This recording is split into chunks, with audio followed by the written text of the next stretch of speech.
Okay, welcome everyone to the second session of problem of excess demand and deficient demand. In the previous chapter, we have seen the contents of excess demand, their causes, consequences and control measures.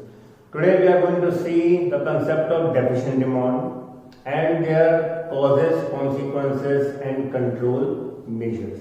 So, we are starting with the concept of deficient demand.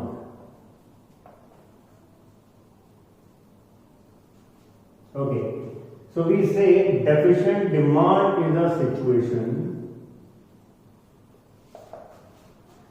where at full employment level AD is less than AS, or we say aggregate demand is less than aggregate supply, or we say aggregate demand at plant level is less than aggregate demand at full employment level.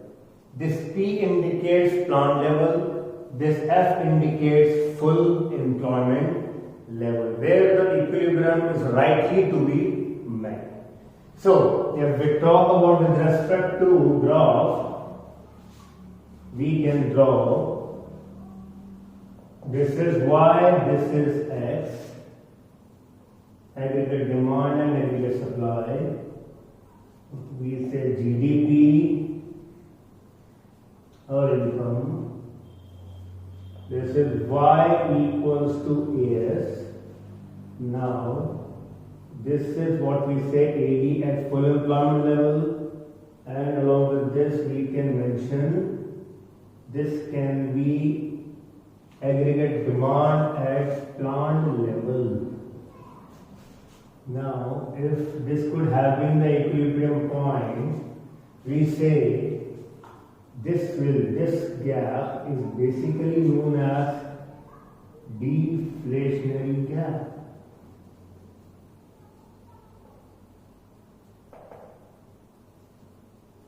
Now, how this has been made, since we say this is point A, this is B. Now, taking into consideration, look at this graph, students. At this graph, aggregate demand at full employment level, it means the equilibrium must be met at this point E. Now, if we say the aggregate demand at plant level, means the aggregate demand what we are having in an economy is less than what it needs to have at the full employment level. It means there will be a gap. It means if we see this one, this triangle, if we make this as a shaded area, we can easily determine this triangle be as a deflationary gap. So, the difference between AD and AS will give the deflation or deflationary gap, and this is a situation where our demand will be deficient in accordance with the aggregate supply. Fine.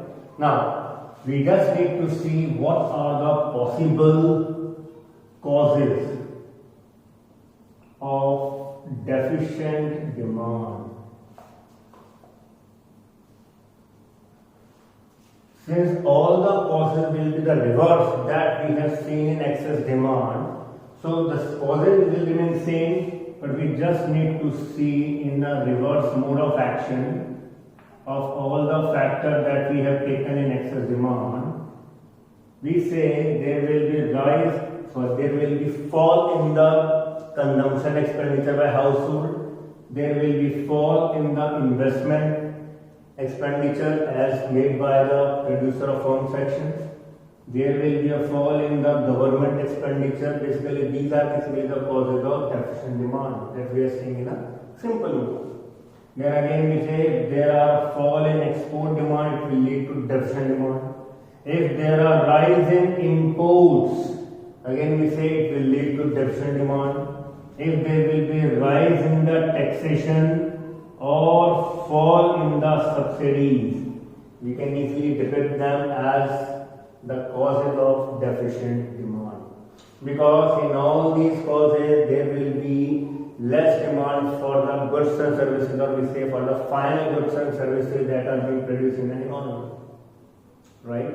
So we say these are potentially the causes of deficient demand. Again, we take once again fall in the consumer expenditure, or we can say fall in the propensity to consume also, fall in the investment expenditure, fall in the government expenditure, fall in the exports, increase in the imports, increase in the taxation, and fall in the subsidies will be the potential causes for deficient demand.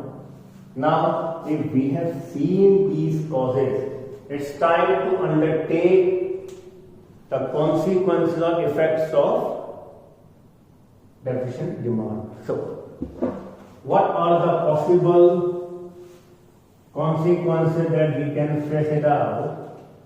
The consequences will be, or we can say effects of deficient demand will be, number one, see, we have seen that the demand is less. What will lead to? It will lead to fall in output. Output level or production level. Due to excess stock at present. It means if there is already stock in buffer, why would a producer like to produce more, since he knows very well that he will not be able to increase the production since the demand is less or deficient. So we can say there will be fall in output level of production due to excess stock at present. Second, there will be a fall in employment level too. It means when there will be less output, it will lead to less employment level, and that will lead to lesser amount of income generation. It means, again we say there will be a loss of profits, since the producer will not be able to produce at full employment level, he won't be able to utilize his resources fully and efficiently. So it means there will be a loss of profit in order to cope up with the rising scenario, or should the demand be rise, his production then only will be increased. Then it will lead to deflationary pressures, or we can say fall in the general price level. So these are basically potential causes and consequences or effects of deficient demand, where what will happen when there will be deficient demand? It means output will fall, income will fall, loss of profit, and it will lead to fall in the general price level. Fine. So we have seen causes also, we have seen consequences. Now it's the time to see basically the control measure of deficient demand. How can we control deficient demand? Now we need to see in a good concern. So if we are going to figure out the control measures, again the control measures, or if we need to control deficient demand, we need to see that there are two forms of control measures. One is again fiscal measures, and second one is monetary measures. We already told you fiscal measures have been adopted by and implemented by government, and monetary measures are adopted and implemented by central bank, or we say RBI. Now, if we need to cope up with deficient demand, we just need to figure out that we need to increase government expenditure in order to infuse the demand to be increased. More and more government expenditure will infuse more money supply in the economy, and thereby we can say more goods and services will be available to the people at large for consumption purposes. See the present scenario of coronavirus, where the people are very reluctant to move outside, since due to lockdown, people are just stuck to their homes only, and it is very difficult for all of us to just go and buy the commodity outside. So again, we can say we are in the phase of deficient demand. Demand has to decrease potentially. So in order to increase and raise the level of demand among the people at large, government need to spend more. Okay. Now, from second point of view, we need to lower taxation, or we can say, better we can say we need to reduce taxation. If the taxes will be reduced or subsidies will be granted, it will lead to an infusion of the goods and services, since the prices will come to a lower extent. If there will be fall in price level, maybe it may be possible that demand will increase and definitely people will come to buy more. So, second process that we adopted as a fiscal measure by government will be to reduce taxes or to grant subsidies. Third, we can say government needs to resort to deficit financing. Deficit financing we can undertake that the government can resort to printing of more currency in the form of coins of rupees 5, 10, or maybe more denomination. For example, if the government would like to introduce coins of rupees 20 also, 50 rupees also, even 100 rupees also, that would be more better for the economy. Finally, because coins are much more durable, right, and can be highly circulating than notes. Now, if we are seeing that for fiscal measures, government can resort to deficit financing to provide more money supply in the economy by printing or issuing more coins in the form of higher denominations. Now, if we talk about monetary measures, again we can say monetary measures can be classified as quantitative and qualitative. So, how can quantitative measures will be leading to reduce or control the deficient demand?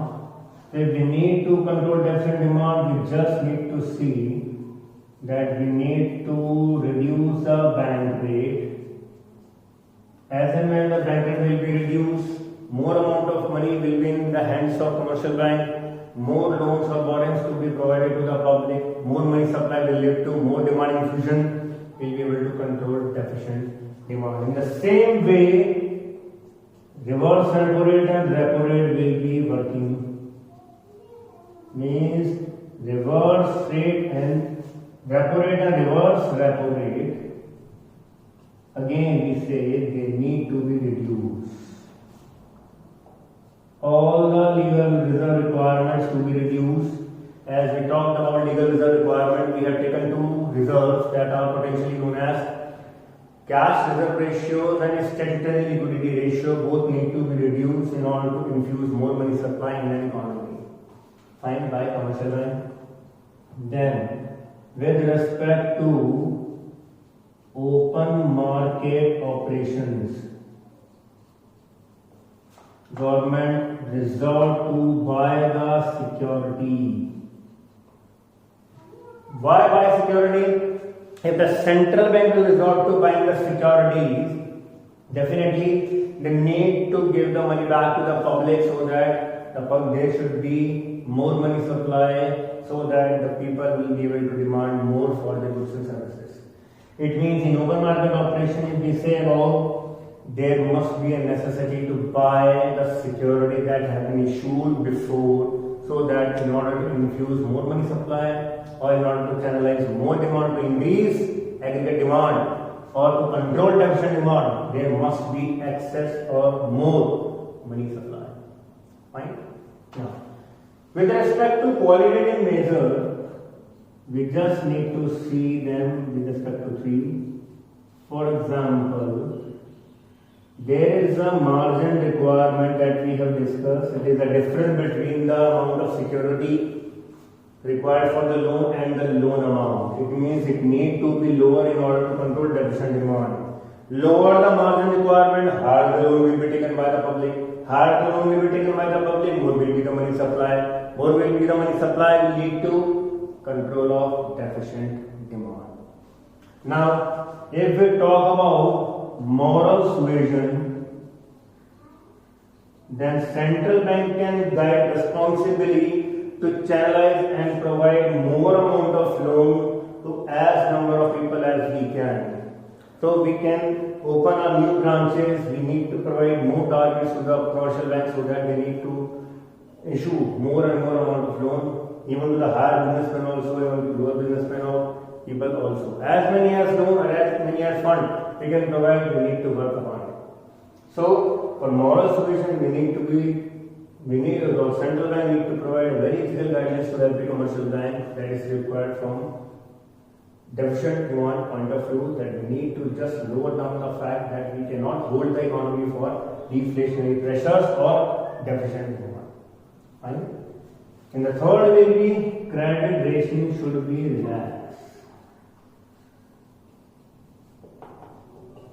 Credit rating will be relaxed means we are just relaxing the limits of big business houses, and we need to provide them more amount of big amount of loan to them so that they may be able to use that amount of money for their own business purposes so that more amount of money supply may be infused in the market and deficit demand can be again controlled. So these are basically the measures that we need to undertake to control deficit demand.